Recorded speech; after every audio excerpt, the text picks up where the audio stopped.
In the 1950s, Rolex launched the Oyster Precision models because they want to attack the lower end of the marketplace, but without damaging its own brand.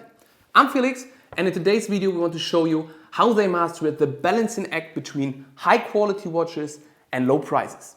So let's roll the intro and get into it.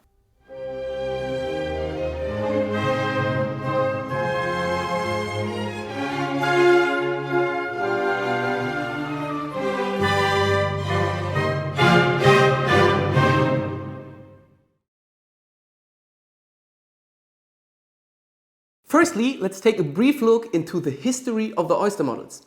In the beginning of the 20th century, men began to wear their watches on their wrist instead of in their pockets. So the watch industry has to develop timepieces which had to withstand much tougher conditions than pocket watches.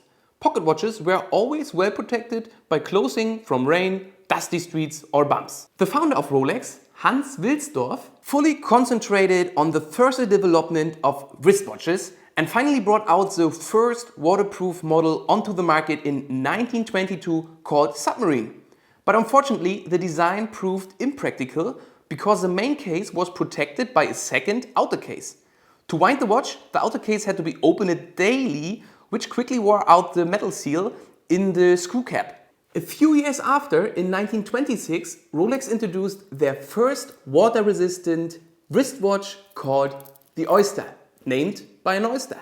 The case was no longer archived with a second case, but with significant technical innovations. The case back and the bezel were screwed together, and the newly patented screw-down winding crown could be screwed in all the way to hermetically seal the case.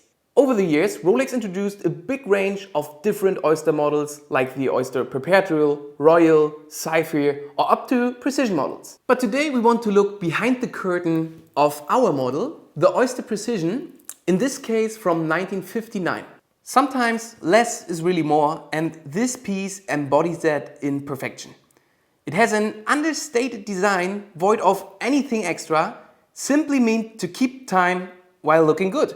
However, those with an interest in vintage watches realize that Rolex was originally a tool watch manufacturer. In the 50s, they produced timepieces which should serve a specific purpose. For example, to resist magnetic fields, they introduced the Milgauss. For pilots, the GMT Master, or in 1953, the Submariner, the world's most popular diving watch. But Rolex models has become status symbols for the rich and famous, and these watches or these models were very expensive for that time. So Rolex decided to attack the lower end of the marketplace. But how to solve this problem without damaging or cannibalism its own brand?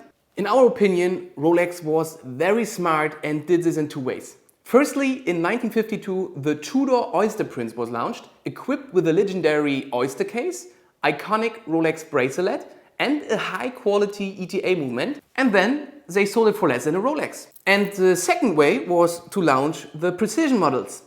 In the end of the 50s, you only have to spend $99 to call a new Oyster Precision yours. But how Rolex managed it to sell these models cheaper than other models? The word precision on the dial means that these models didn't feature a COSC certification, which means it is not an official chronometer.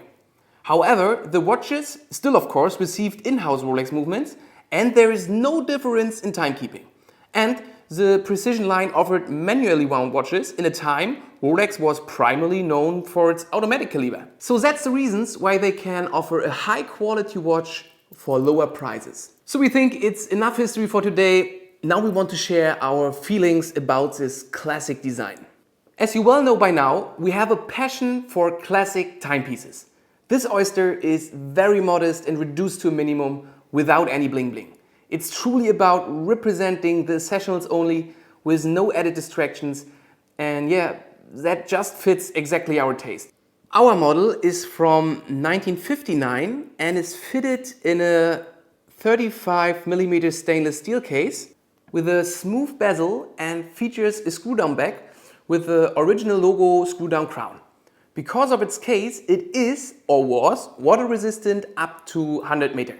As I told you, the movement is mechanical with manual winding, and this allows Rolex to build a thinner oyster case which matches perfectly the original bracelet. This bracelet also featuring a timeless design with attractive and well-balanced simplicity. And makes it look very classic and elegant on the wrist. It's a watch you could wear daily without getting tired of it. Then take a good look at the simplicity and the beauty of this dial. It is classic with a silver sunburst finish and a light satin touch. And yeah, you can also find models with our reference with black dials. The silver Rolex logo matching perfectly the Lee formed hands along with era hour markers. Most pieces you will find feature baton hour markers and stick hands. One thing that's great about the dial are the full round loop dots sitting outside of each index with a creamy color. And at the bottom you can find the T Swiss T indication, which means that they use tritium for the dots and the hands. Inside the Oyster body beats a mechanical heart, and not just any one. The hand-wound caliber 1215, and in this case, winding is a very nice experience. Incredibly, for the company that developed the perpetual self-winding movement, the Oyster Precision was never fitted with an automatic caliber. It features center sweep second, Breguet hairspring and shock resistance settings on both balance and escapement wheel, and that is a very nice fact for that area. This movement is compact and reliable, and it's more simple than complicated, and it's focused on performance rather than ornamentation. The Rolex Oyster Precision is not a big watch, but it does wear larger than its size would suggest. With its classy silver dial, the decently sized crown or the sturdy Oyster bracelet, it is designed for everyday wear, and because of its affordable prices, it is a perfect watch to get your first steps into the world of Rolex timepieces.